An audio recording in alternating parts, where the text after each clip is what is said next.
All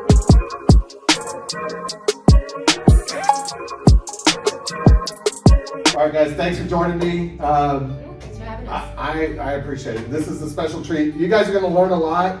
We are having our top producers come in, talking to you guys, sharing with the audience, sharing with other agents outside of Realty ONE Group as well. And you guys are always giving. So that's the thing. I know, Jamie, we've spent a lot of time on the phone. Jason, we've spent a lot of time. We've spent on conference calls together too, so which is great. Yeah. Tell us a little bit, first give us a little bit background on, Bay Area, like how long have you guys lived here? And for the record, you want to claim her as your sister today? Yeah, I will. So, okay, Yeah. so Jamie, you start. I'm gonna Sure. give it up to you. So, born and raised in the Bay Area our entire lives. We're more towards the East Bay. I was born and raised in Knoll specifically, and I still live there.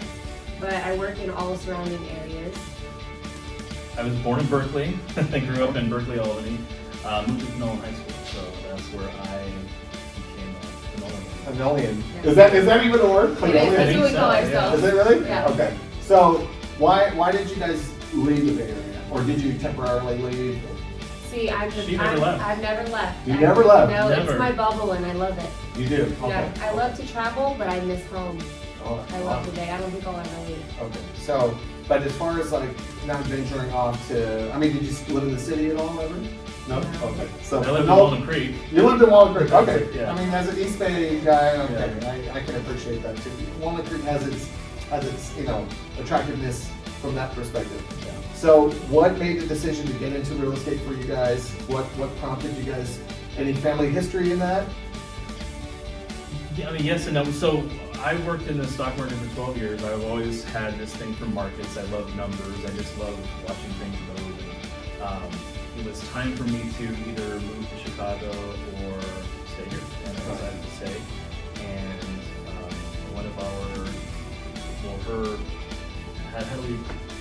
what do we call Ricardo? Oh, I call him my uncle. Yeah. It's really a cousin, but yeah. Cousin, uncle. Cousin, uncle. He fits that uncle role. Yeah, he's Okay. the one that got me my first job in the stock market, and then he transitioned out into real estate, and it looked like a great thing to do. I kind of got into it more for like design and things like that, and I actually had a staging company and all that stuff, and then I decided one day, I'm gonna get my license. This looks pretty fun, and it was right during the crash. In 2006. Okay. So 6, everything was kind of up and then just Sure, crashed. sure. And everybody's like, why are you getting into real estate? This is a terrible time. And I always thought, kind of like when a stock's down, that's the best time to get in. Sure. And I thought, I'll get in and help people. This is the best time to help people and establish myself so that when the market does return, I'll be in the market. I'll already be established. Right. So The opposite of what agents did in 2020. They got in when it's great. Exactly. Yeah. Yeah. And so I did that, and I just fell in love with it. I did more design. Then I started selling houses. And it was really cool, and had a Just genuine love developed for it. genuine love and passion for it. Yeah. And then I got into it obviously because of him, but for a bit different reasons. I was pretty young when I got into the Really business. I was about 13. And I started out my 13? role. Yeah, Oh, no, wow. seriously. I Okay, started good. out, my role was working summers for him, helping him build his business, build his database. I was literally addressing envelopes, building the computer database because Wow. we had like paper records of everything. Sure. And I slowly from there transitioned into transaction coordination. He would teach me about the files and the paperwork and all of that. So I got my start there. Then when I graduated school, my path was going to be very different, but I just couldn't fully step away from the business side of things. I really had a liking for it, and I wasn't always a very confident agent, but I learned a lot of skills over the years, and I just didn't want to put them to waste. I wasn't ready to let those skills go, and I wanted to be a nurse, and that would have been just a very different path. And I kind of had the decision one day I could either choose business, where I'm already on a path in real estate, or I could completely change everything and go into debt and go into school. And I chose the first one. I chose to just. I think you would make a great nurse too. I think I would have as well, but I think it would have been a very different path for me. And I fell in love with just the business side of things. I'm definitely, people person. I'm a social butterfly. So talking and meeting and learning. You weren't at first though. She had a hard time talking with people on the phone. Well, I was nervous. Nervous Sure. and stuff like that, and I always thought, well, I wonder if this is going to be her thing. And she literally overnight just kind of turned into this Well, it's also, social butterfly. once you learn and know what Yeah. you're talking about, feel like you know what you're talking about, it becomes a lot easier. Yeah, When you have you're- the confidence. Yeah, when you're Confidence, learning, I'm like, what if they ask me a question, I don't know. But I did get comfortable with the idea on if I don't know it, I'll figure it out. And it's still to this day, I mean, it's impossible to know everything, no matter how seasoned you are. No, and that's a great point for everyone to understand that too, is that those aspects of feeling nervous, anxious, those are general, genuine, emotions that you have to go through. It's Right. growing pains, and that's Right. actually something that I have learned in a weird way to love. Like whenever I'm challenged in a transaction, I just try to take away whatever lessons I can, grow from it, try not to make the same, have the same things happen twice if I can avoid them. I probably have some really quirky ways that I go about things now because of experiences, but Sure. I think I like the challenge. I mean, a few scars, a few burns. A few. Those are A few. good. I mean, Yeah. I've been there with you guys Yeah. on a few of them, but Oh, yeah. I mean, those are aspects of the business, right? You have to go through it. But I think the commonality for you and Jason, you yourself, is that you guys care for people.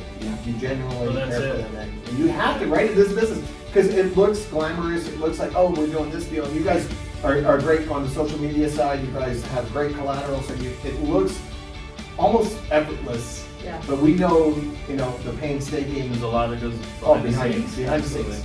And, those are one of the things that for me, I sort of cringe a little bit when an agent just puts, sold in 5 days or 10 days. Oh yeah. Drives me It drives me nuts. crazy too. Yeah. I mean, I celebrate those, but those are the wins that we should celebrate, but Yeah. the losses, the ones that didn't work out, the deals were I backed up. appreciate the realness. Yeah.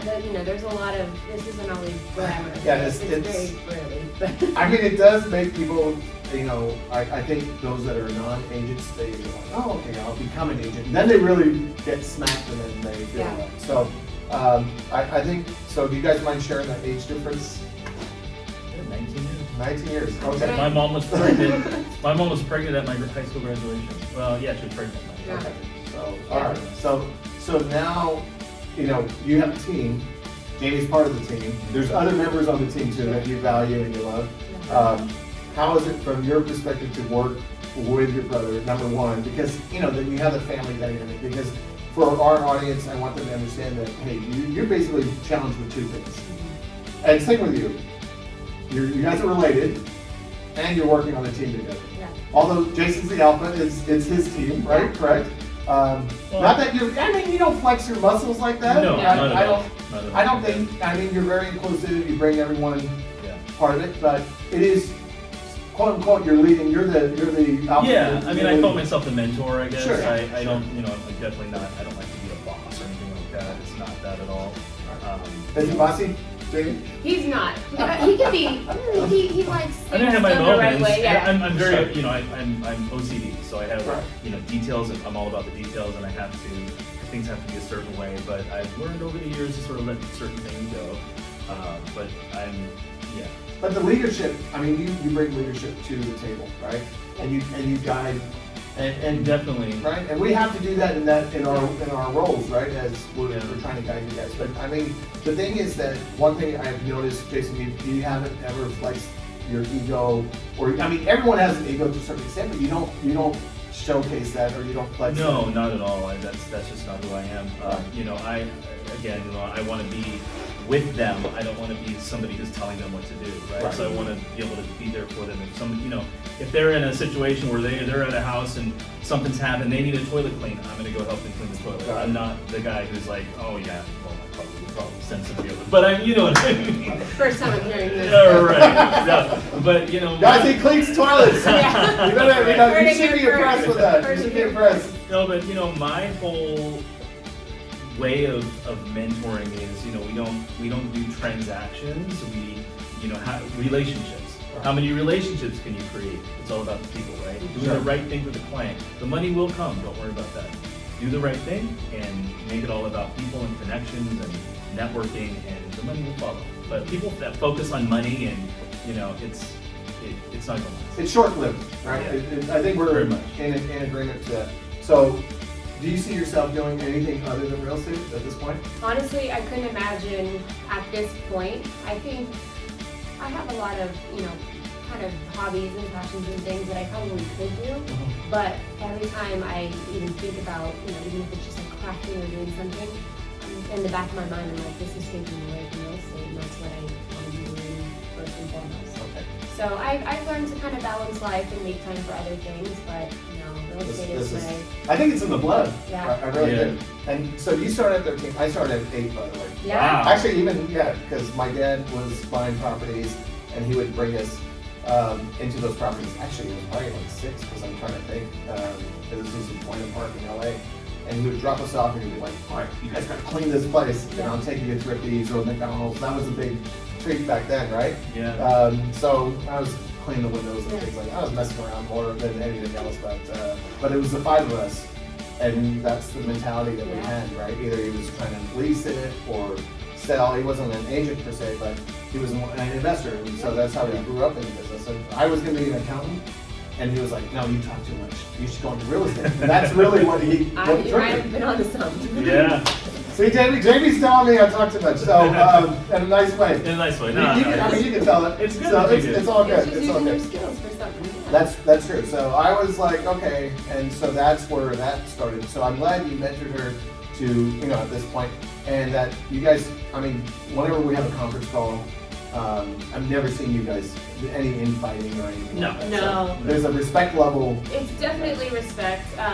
He's my older brother, but the age difference definitely puts him in also like a father figure role too, Sure. mentor.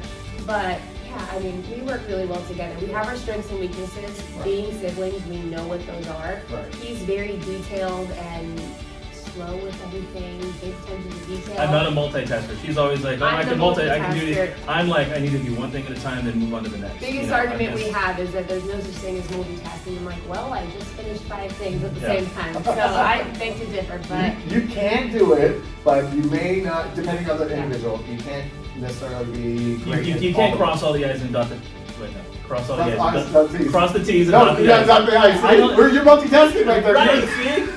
But I just feel like you can't do it exactly, all the details are until you've done one thing and then kind of move on to the next. So that's just how I do it. And I feel like I win my day that way too. I don't know, I can't. I'm just trying to use my energy while I have it. Yeah. So young, Oh, you're I still can young, get out you're there, still run good, around, yeah. do a bunch of things. I probably won't always be the Well, no, I'm sure you will. You have a long way. The beauty of real estate is that we can do this until, we're basically 85, 90. There's some agents out there, Oh, there are. that can obviously do it. They might still be trying to fax offers, but that's okay. Sorry. I took a geriatrics class. I love all people, by the way, too. So I'm gonna get my ass kicked later, but that's Email's okay. the new thing. Yeah. So email's the new Oh, they thing. have their Hotmail accounts or their AT&T. AOL. AOL. Dad, I love you. You still got your okay, so let's segue into the business side of things. Okay. How was this last couple years? What do you think going forward? What are you guys doing to generate business? And I'm going to couple this with another question: is that how do you get up and still stay motivated to go out there when the going is tough? Right? We've got interest rates that are 6.5%, 7%. There's likelihood that there's going to be another increase. What is the Maddox team doing in order to be able to be at the forefront of this? Well, now is the time to double down on networking, staying on top of your clients, sending out your personal notes and having lunches and coffees and things like that, because this is where they're going to need somebody a real agent to negotiate and to do the things that real agents do, not just a brand new agent who can sell a property overnight because that's what the market's doing. Right? So now's where the going gets tough, and we have to really step up our game. So that's why I say double down and just stay on top of your clients and completely stay in the game with that. I get up in the morning typically and I watch my motivational videos, typically 15-20 minutes. I spend a couple hours making calls. I usually, I do write notes throughout the week for clients and things like that, but I typically, Friday's kind of my time when I just kind of go through like I do 10 or 15, 20 notes and get them all up in there and things like that. These are handwritten notes? Handwritten notes. I Nice. just do it the old school way. Oh, I love that. Yeah. Well, what's the client's reaction when they receive? Oh, I get calls all the time. Thanks for the note. There's just something personal about that. There is. I'm a fan of these video texts now. Those are great. Oh, yeah. Video Those are texts are great. because there's an obligation And you guys know Rich Fleming, right, from our Castro office. I had COVID, I'm saying it publicly, and he sent me this video text.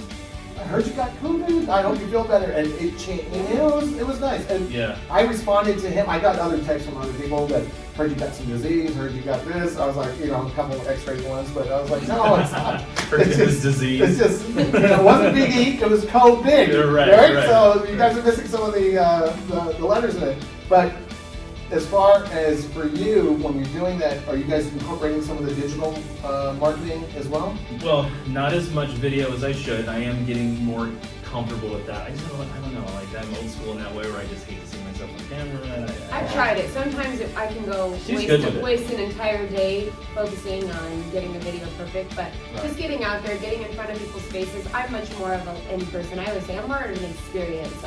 You need to be in front of me. I'm an experience. The customer experience, okay. I do well when I'm face-to-face with people. I do all those things as well.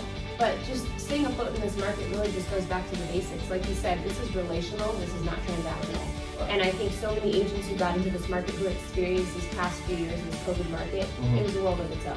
Sure. So focusing on, I don't have anything in contract right now, I don't have anything in the pipeline. It's okay, you will. You just have to keep doing the work and it will come down the line. Keep building the relationships, keep reaching out to people. Right now is the time for education. Buyer and seller alike, educate people on the market. They maybe are not paying attention to what's happening like we are. Sure. And it just takes education. Buyers, they just don't understand. They're scared. They hear interest rates are up. They don't understand that interest rates are up, but you can take advantage of the pricing and you can refi in a few years. And then there's so many ways to be strategic with whatever market we're presenting. So there is that option to, buy down the rates. Sure. I'm not a huge fan of that. I mean, people do that and you can do that. That's great. But for me, I kind of feel like I would take the higher rate, take advantage of a lower price point, things like that, and you can always refi in a couple of years. Use that, say $10,000 as closing cost, not necessarily a rate buy down because the rates will change at some point. Okay. Or not. But yes, you can use that if you absolutely need it. You need that lower payment now. Use that buy down as a way to get in. Sure. But I have some clients right now we're kind of stuck with this price point and the rate, because rate lock's gonna expire in a week. And my thing is, we haven't found the right house yet. We almost did, but we didn't. And I said, just the rates will probably go up. The prices might come down a little bit more. Take advantage of the lower price point, higher rate, and then you're in at the lower price when you refi in a couple of years.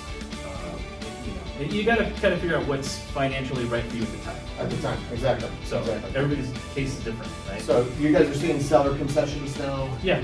Right? Okay. So, we knew that this couldn't go forever, right? The last couple of years was just a lot of order taking, in my opinion. But at the same time, I think the agents like yourselves that have the understanding, have the foresight to go ahead and understand that, look, there's some basic fundamentals here, the relationships, those aspects of it. But, when you're down and out, Jamie, I'll ask you this because, you've been in the business less than Jason has, right? In that sense. And Jason, to you too, I want to ask you. So when it's tough and you just, that Monday morning hits, how do you keep yourself motivated though? Because you're doing the motivational apps. I do it too. You do videos. I find myself relying on that a lot more, whether spiritual, whether business. Alex Permosi is one of the guys on Instagram. My son turned me on to him. This guy is like super smart, young guy, super smart. So I'm like, okay, he's not in real estate per se, but those skills are transferable.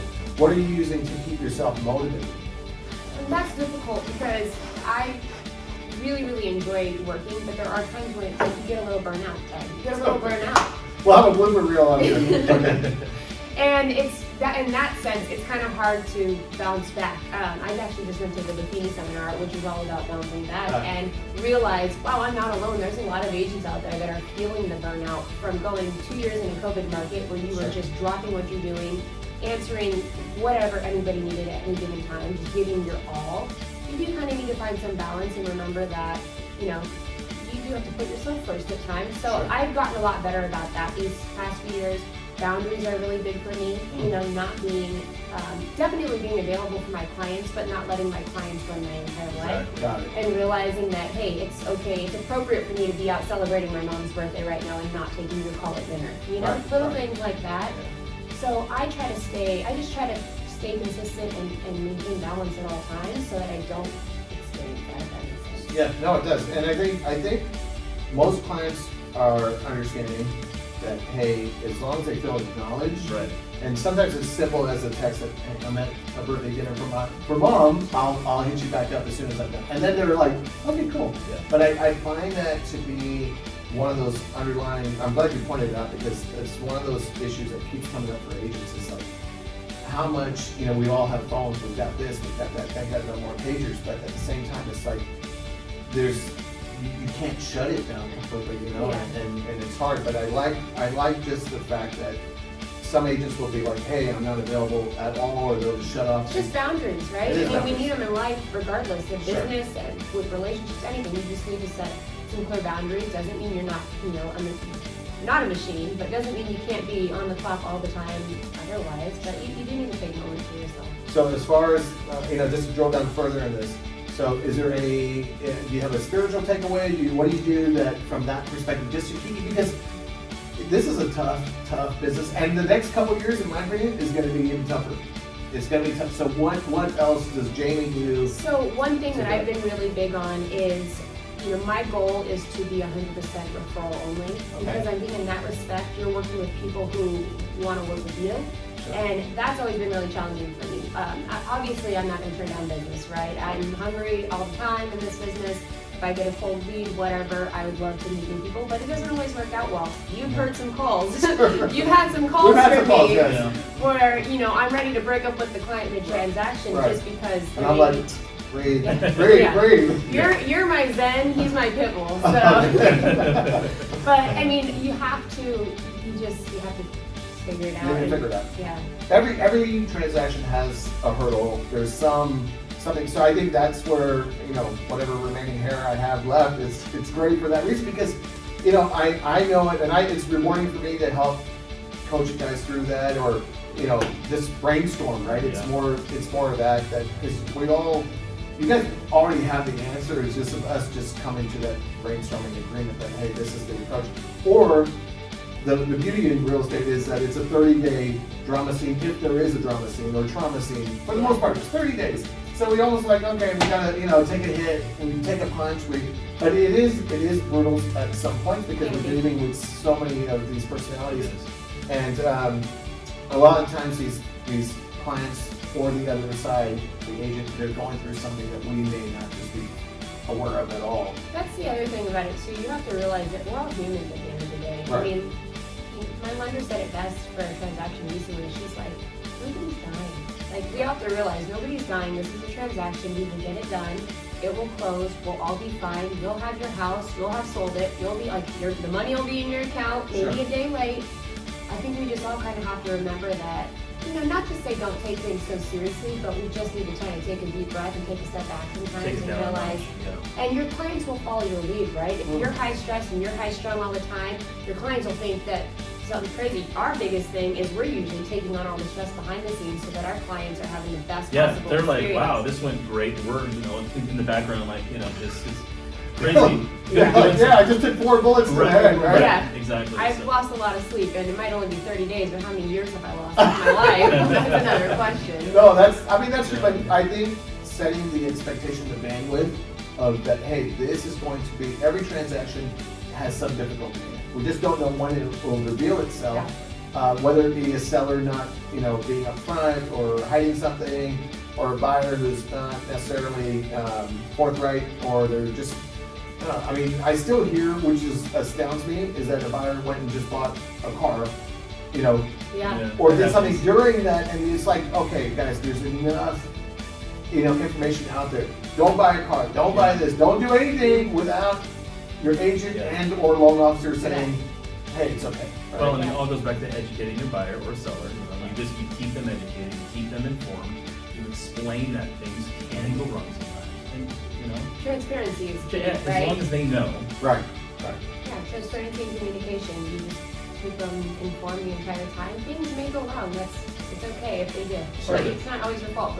No, and that's the thing, and I think once that's communicated, educating, like to Jason's point, educating the client that, hey, you expect some hurdles. Right. I think setting the expectations is key. So, you know, the takeaways I think for our audience here is that, hey, there's a lot of back to the basics, a lot of the relationship building, and if you've been ignoring your clients, well, I said agents for me, but if you've been ignoring your Freudian clients, slip. right? Yeah, Freudian slip. You better go back to that and say, hey, I've got to, you know, reach out and don't be shy from that perspective. But putting out the content is key. So these guys have a podcast. I encourage you guys to follow them. Make sure that season you know, 2's coming out. Season 2 is coming out. There's what I call learn and earn, because the beauty of it is that you guys are willing to help anyone out there in the real estate industry, and you guys do it great. Jason, what's the plan for the team? You're welcome. What's the plan for the team now? Expansion, what are you doing? Yeah. What are you thinking? And who should we be helping you know, come to the team? Well, we have a couple of people that are interested in joining, so where they're taking the classes right now, and we partner with the CE shop, the education. Yes. So you get like 40% off the classes, things like that. And so I've got some, you know, 2 new. I don't like to bring just everybody, right? I'm very, very, very selective on who joins the team. That's why I only have a select few of amazing people. But you know, this education is great for them, and we've got 2 people sitting. He's either hopefully soon, our engineer guy that's doing our podcasting wants to hopefully be an agent. So Good. we're encouraging him. He's going to start the classes. And just, you have a great eye of selecting talent.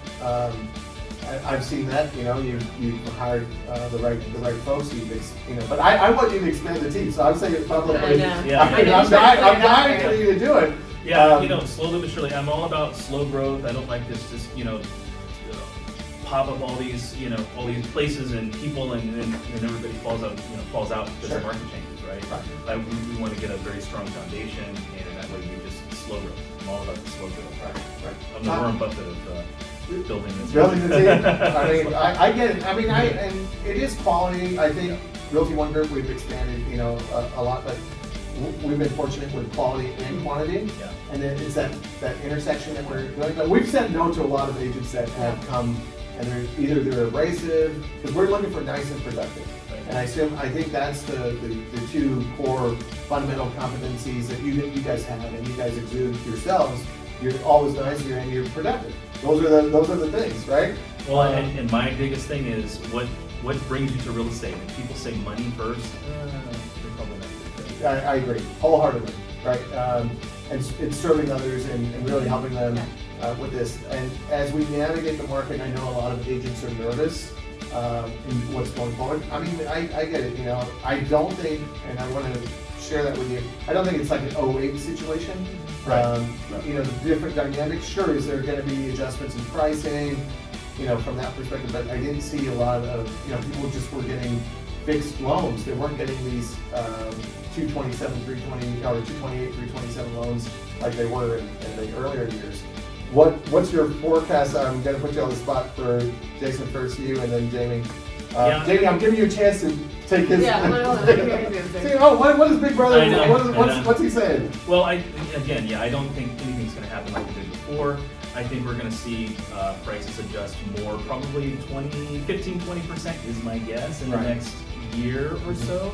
I think we're going to fluctuate from that. I think we're going to have a stop and go market, so we're going to have complete silence, and then buyers are going to, you know, everybody's going to jump back in at the same time. You know, you're going to have a house sit for 30, 40 days, and then all of a sudden everybody wants it type of thing. I just think it's going to be a stop and go, and I love that. I'm going to cut you off for that for a second. Yeah. Guys, that's a great stop and go. That's like the best description ever, because it is a hurry up and wait kind of situation. We've seen that, right? Yeah. People are waiting. Everybody's like, oh, what's going to happen? And then all of a sudden, you know, then market changes, the rates kind of come down a little bit, everybody jumps back in. It's like, you know, but then the rates go up, people freak out, they back off, and then the market does its little adjustment, and everybody jumps back in. So I think it's going to be that for a good year. Right. And again, this is where, you know, you need a seasoned agent who's going to negotiate for you, who's going to do the right thing, not just somebody who needs to close the deal to pay the mortgage. I mean, that's unfortunately, that's what happens, and this is where it's gonna. Yeah, that's where experience and the intention of the agent comes into play, right? Because if they're really guiding you, and we're absolutely fortunate to have both of them and their team with us, but that's the thing, that's the difference. You guys can be with an agent who's just solely focused on their own motivational factors, whether it be money or just getting a deal or what have you, just like Jason described. Or you guys have true professionals that want to guide you in and navigate and really have that trust and that relationship. So that's great. And what's your thought? Yeah, that's a really great answer, but Yeah. I don't think that you can necessarily predict the market. I think we can pay attention to trends, but it's always going to prove to be a little bit different. Sure. I think we're already seeing a lot of what I think we're going to continue to see, if that makes sense. The art of negotiation is back. There's a lot of agents out there that don't realize how to negotiate. I mean, a counteroffer doesn't just have to be a counteroffer and stop.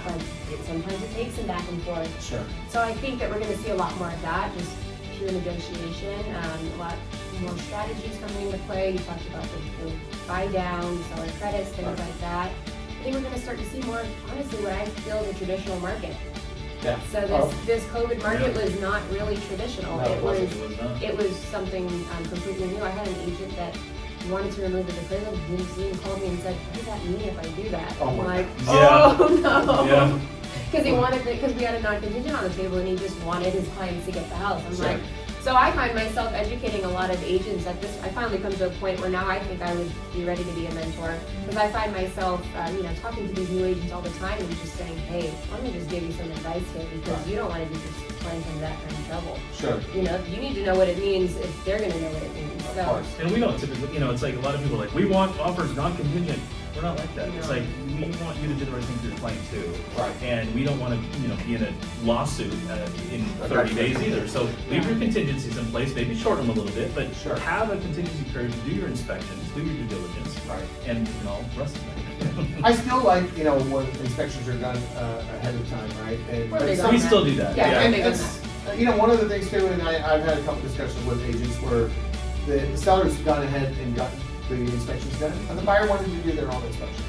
And one of our agents was like, "Why are they doing that? Why?" And I was like, "Let them, let them, because they should have the right. Number one, they do have the right to do their own inspections and things like that. So, well, it's their opportunity to familiarize themselves with the home. I mean, a lot of times, especially in a COVID market, buyers are seeing homes and making an offer after one time seeing it, usually offering within like a week time. Right.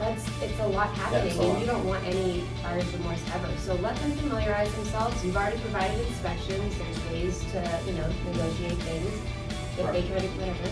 no, and I think that's an important point, because agents, you guys have to understand that too, is let the process play out. Right. And like you said, okay, shorten the time. That now we're seeing those dates, those contingency time periods. They're back into the contract, right? Yeah. And things like that. Are you spending a lot of time revisiting like the RPA and those kind of things in your team, just to re-emphasize the fact that, hey, we've got to, that's our playbook. And I did a class, a crash course. I always love your classes. Really? Yeah. Already?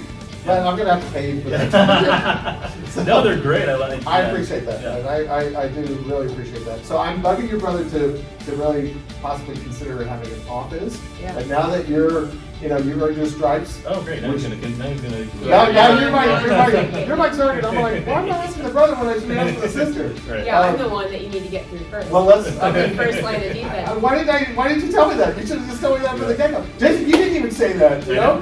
You should have told me that. So, okay, so now we talk business. What, on the personal side, any other advice that you have for buyers, sellers, agents out there? I just want to make sure that, is there anything that you're dying to share, either one of you, that, hey, as we move forward, what is it that will make real estate more pleasurable for you and Well, my best advice is just align yourself with the right team.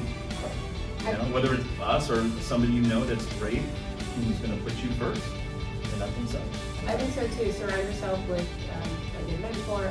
Mentor is really key for me. So Sure. I probably wouldn't be doing this without them, or wouldn't be doing it well. So find yourself a good mentor. Find yourself some good. You gotta care for that too. Yeah, Yeah. give her a hug. Come on. Find yourself surround yourself with people that can help educate you. Never stop learning. You're never going to know it all, so never think you are. And as far as clients go, you know, put your energy into what you love. Go out there, and if you enjoy being a part of your community, you know, go visit your coffee shop, network there. Start with what you know, and let the business just kind of build from there. All right, great advice. Anything to add more to that? She said it. She said it Said best. it all, I think. Yeah. All right, guys, thank you for joining us. Thank you, both of you. Thank you guys you. have been great. And thanks for being patient while we're setting up Yeah, of course. and whatnot.